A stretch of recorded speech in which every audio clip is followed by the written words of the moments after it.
What's up YouTube? Dell here from Zephyr, and today, finally, it is the time to do Bonz's Pumpking the King of Ghost deck, or the Pumpkin deck. So this is Bonz deck. Now for those of you that don't know who Bonz is, he is one of Bandit Keith's little henchmen, I guess. And I highly advise, like, if you ever want to watch Yu-Gi-Oh anime, always go and watch, and this was always my favorite season growing up, was the Duelist Kingdom series. Like, everyone loves Battle City with the Egyptian gods and everything else, which is absolutely fine. That season is amazing, like Marek, the Rare Hunters and everything. But Duelist Kingdom was so good. Like, to see the development of Joey ended up facing like Mai, he faces Rex Raptor, he then ends up facing Bonz. And in Bonz, he basically gets, he chases Bonz into this cave, which, just a little bit of a preview, this is why I love all the artwork. He gets chased into a cave, which pretty much looks like this. It's like a zombie-filled space. In that duel, you'll see places like, you'll see like cards like this. The Pumpkin King brings back some of Joey's monsters. Like, I'm pretty sure these two were Joey's monsters that were revived by Bonz. And pretty much like a scene like this as well. So I'm really, like, go and check that out. Really love the anime. And then you've got the Paradox Brothers duel as well. Like, oh, Gate Guardian duel, Pain, the, I don't know, it's Yugi versus Pain was really cool with, like, the King of Yamakai. Anyway, I'm going down memory lane. So I've put this deck together. I've deliberately made it a 40 card build. You could bump this build up and go more zombie focused if you wanted to, but I also wanted to try and keep it Bonz focused.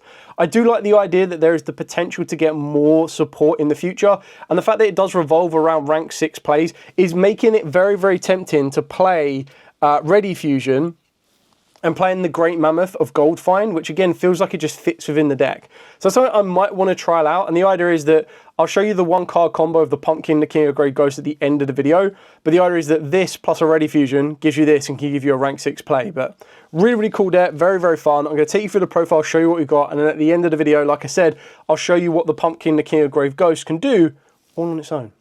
So, starting off with the most important card of the entire deck, Pumpking, the King of Grave Ghosts.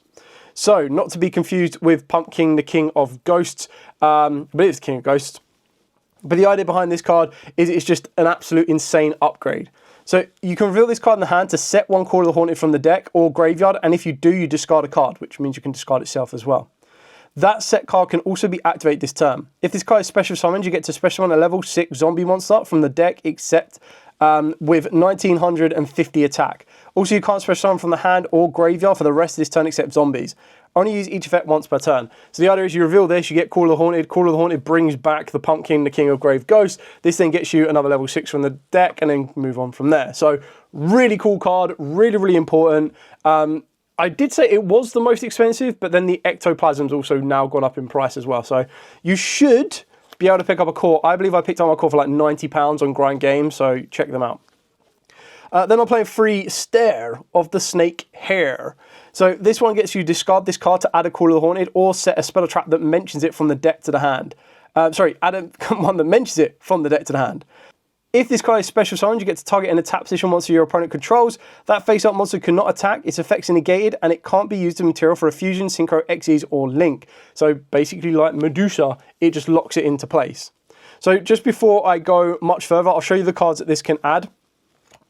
So the benefit of being able to do this is technically your Stare of the Snake Hair can add your Ectoplasm fortification, and I'll go over these in a minute. It can also add you the Call of the Forgotten. It can add you your Vortex of Time, and it can also add you your Deadly Zombie Breath, which, for those of you that are unfamiliar, go and watch the anime episode, and this will feel even more like home. So, the other final zombie monsters that are focused around the Pumpkin Kings, before I go into the generic zombie monsters, is the 1 Great Mammoth of the Netherworld and the 1 Army of the Haunted. So the Mammoth is if it is special summoned and you control Call of the Haunted or a zombie monster except itself, target a card in the field and destroy it. Only use the effect once per turn.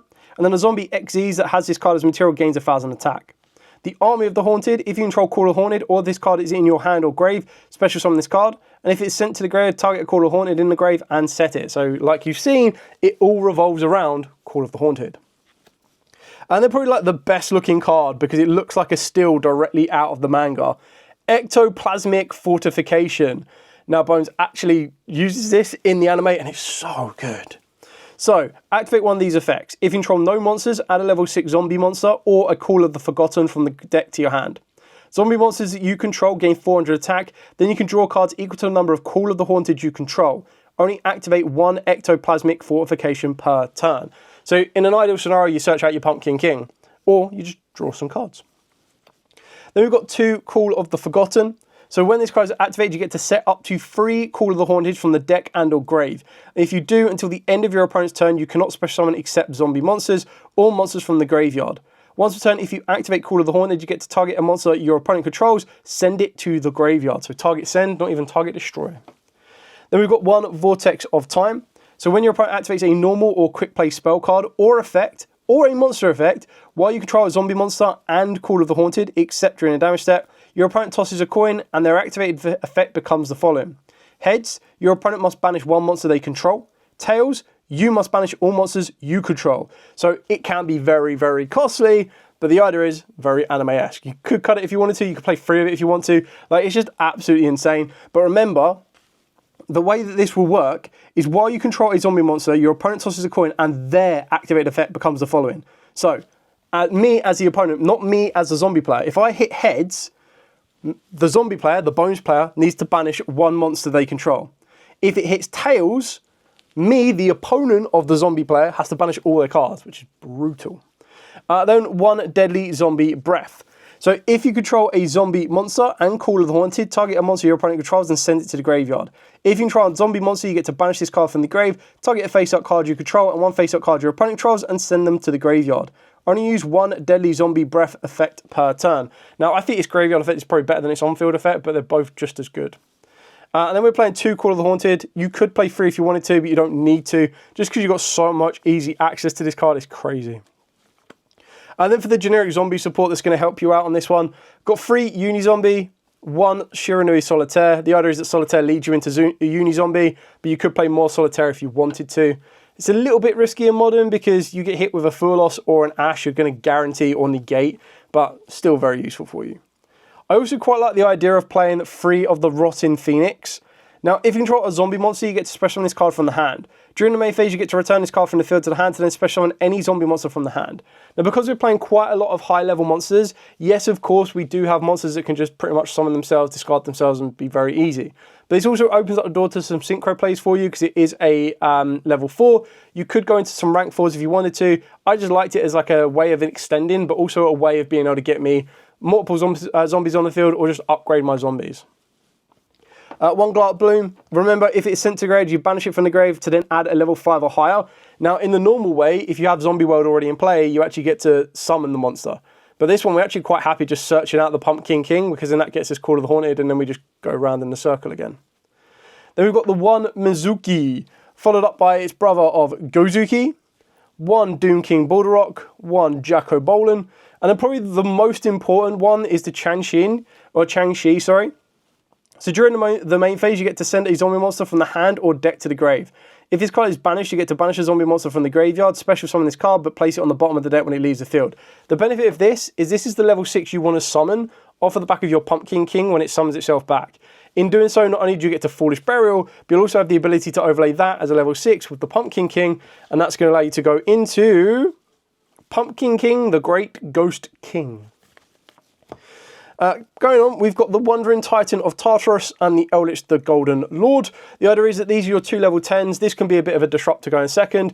So can the Wandering Tartarus, but both of those will get access to the graveyard very easily with Delta of Invitation. And then you're just going to be able to either spawn tokens, revive from the graveyard, you name it. Like, this is a loop is going to be really important for you. 1 Terraforming to help get you either that or the Call of the Forgotten. 1 Curse of the Ancient Turtle and a Foolish Burial. Ancient Turtle is basically acting as a Foolish Burial in this deck, and if you wanted to lean into Genesis more with this build, you'd cut out the Foolish Burial at 33 points and the Terraforming, and then lean into the Ancient Turtle a lot more. The final card we're playing is 3 Ash Blossoms, just because it is a zombie, so it's quite important because when you activate a zombie effect during your opponent's turn, your Balderrock can start to trigger, which can be quite useful. But then it also just one of the most generic ones that lets you counter certain actions. Perulia, Furlos, Meows if you need to, but you can change this out. And this is where like a higher number count of the deck list can come into play. So that's it for the entire main deck. Now to take you on to the extra deck. So for the extra deck, I've tried to keep it as zombie heavy as I possibly can. In fact, I'm pretty sure everything apart from one card is zombie in the extra deck. So we get to play one Dragon's Gate. Yeah, I know, so zombie is great. So this is generic rank 6, and then once per turn you can also XYZ itself by using a rank 3 or lower XYZ you control. It can't be used as material for the XYZ summon, the turn it is XYZ summoned. A lot of XYZ summoning. But then once per turn, you get to activate this effect. For the rest of this turn, this card can attack all monsters your opponent controls once each. Also detach any number of materials from this card, and if you do, it gains 1,000 attack for each card type, monster, spell, or trap. And it does any monster that your opponent controls lose that much attack as well. But it's just the idea is you can make this a 22, and then you just get to go and attack, and help clear off the field. Dampier the Vampire Sheridan, just rank 6 zombie, steal your opponent's stuff, off we go. Wallow, founder of the Dragons. So, apart from Dragon's Gate, both of these came in maze. So, monsters you control gain 100 attack for each card in your opponent's graveyard. Quick event, target one card in your opponent's graveyard and detach 1 or 2 materials. The activated effect becomes appropriate as the following. If you detach 1, you return it to the deck. If you detach 2, and it's a monster, you get to special summon it face up or face down defense to your field. If it is not, you get to set it on the field. So you basically get to steal your opponent's spells and traps or steal their monster. One Pilgrim Reaper, so you don't have to play this card, but it gains 200 attack and defense for each dark monster in the graveyards, which is actually really easy to do with your zombies. You get to detach material from this card. Each player sends the top 5 cards of their deck to the graveyard, or their alternate deck is left. Lest you can only use each effect once per turn, but the idea is you can make it a little bit stronger. It can also help you excavate some of your cards, so your Call of the Haunteds become a little bit more effective. And then playing, actually just finish off the rank 6 first, 2 Pumpking the Great Ghost King. So this is specifically requires 2 level 6 zombie monsters, so not generic, but doesn't matter. While you control Call of the Haunted, your opponent cannot target zombie monsters you control with monster effects. Only use each of the following effects once per turn. If this card is special summoned, you get to add a Call of the Haunted or a card that mentions it from the deck to the hand. Detach material from this card, target up to 2 cards on the field and return them to the hand. I would have loved that to be a quick effect, but the idea behind this one is that you're going to activate Call of the Haunted and you'll see it in the combo. And then you're going to use this effect to return the Call of Haunted from the field back to the hand, so you then get to set it and go again during your opponent's turn. Then you're going to be able to rank that up into the Undying Legion.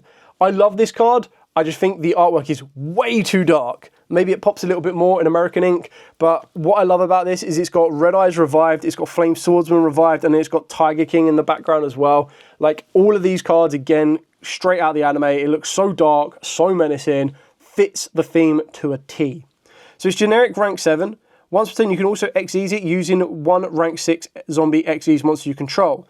During your opponent's turn, main phase specifically, quick event, detach 2 materials from this card, or just 1 material if all the cards and materials are XYZ monsters. Target a tap position monster your opponent controls, or a monster in their graveyard, and attach it to this card as material, which is really nice. You're basically just snatch stealing again your opponent's monsters, but putting them as material so they can't just destroy them and get them back. For the Synchros, the only one that is not a zombie is the Omega. Just being able to make Omega and then constantly loop Mizuki is just insanely broken. The 1 Red Eye Zombie Dragon Lord. This is just like an absolute fat stack boss monster. So during your opponent's turn, quick event, target a zombie monster in your graveyard except itself and special summon it. If it's in your graveyard, you get to banish a zombie monster you control and special summon this card. Only each effect once per turn, so it's just constantly going to keep coming back. Constantly keep giving you back zombies. Like, your resource is going to be insane. Then for links, we've got the 1 Avenged Savior. This is just like a battle phase, increase attack, but also a Foolish Burial. The 1 Flying Mary, the Wandering Ghost Ship. Target 1 level 5 or higher zombie that is banished or in the grave. Place this card into your spell and trap zone as a face-up continuous spell. And if you do, special summon that monster. While this card is a continuous spell, you get to target level 5 or higher zombie you control. Destroy a monster your opponent controls with attack less than or equal to that monster. So just ways of constantly being able to get like your Pumpkin King back in rotation. Vampire Sucker for draw power and revival power sometimes. 1 Vampire Fascinator. So 2 monsters including a zombie monster. If it is linked summoned, you get to target a monster your opponent controls. Your opponent's graveyard. Special summon it to your field and defense position. You can't special summon monsters for the rest of the turn except zombies, which is absolutely fine. You can tribute 1 vampire monster, including itself. Target a monster your opponent controls. Take control of it until the end phase. So again, you can either tribute itself or the sucker. And then finally, we've got the 1 Absolute Zero Mayakashi. So you can only control 1 of it, and then negate any activate effect of your opponent's banished monsters. If a monster is special summoned from the graveyard or a monster effect is activated in the graveyard, except during damage step, target 1 other face-up monster on the field, change its attack to 0, and if you do, negate its effect. Only use each effect once per turn. And obviously you don't have to go into these, which is why you can very easily sub these out and make this deck a very easy and very Genesis-friendly build. But the idea is, I'm just giving you a variety of what you could look at, and then you can bump it up to a 50, 60 card if you wanted to. I quite like having it at 40. It feels very Bonz-esque. And I just kind of like what this deck can do. I love the fact that these are like the best thing about Maze sets, in my opinion. Yes, we get some really cool card in Dark Magician of Destruction and Gaze of Timaeus, but I think all the way back to like the Gate Guardian Maze, that was amazing. Like Gate Guardian got its own deck. You've also got Flame Swordsman got its own deck as well back in the day. Last year was Odeon, and that was amazing to see as well. And then this year, of course, was Bonz in the Pumpkin King. So it's decks that wouldn't normally, like, are from the original anime, from the first anime. And I really, really love them. Even Mako, I'm pretty sure Mako Tsunami got some. I'm trying to think all the way back. I'm pretty sure there's been a Weevil Underwood Maze as well. I could be so wrong on that. Maybe I just dreamt it. But I think they were called like Legendary Duelist prior to that. But it's just really kind of cool. I love what this deck is. And like I said, for someone like me that grew up on the first Duelist Kingdom, seeing decks like this being brought back to life and being given brand new exclusive cards that the TCG have that the OCG don't, I'm like, wow, like it's very rare you actually get to see a card for the first time. Like the OCG will see them, we'll see them when the OCG get them, and like, right, cool, we know this is coming in X amount of months. So it's really nice to be like, these are our exclusives, this is what they can do. And they do look pretty cool, not gonna lie. Anyway, thank you so much for watching. If you do have any questions at all, by all means, please put in the comments down below. I'll be more than happy to answer them. For now, as absolutely always, stay safe and, of course, happy dueling.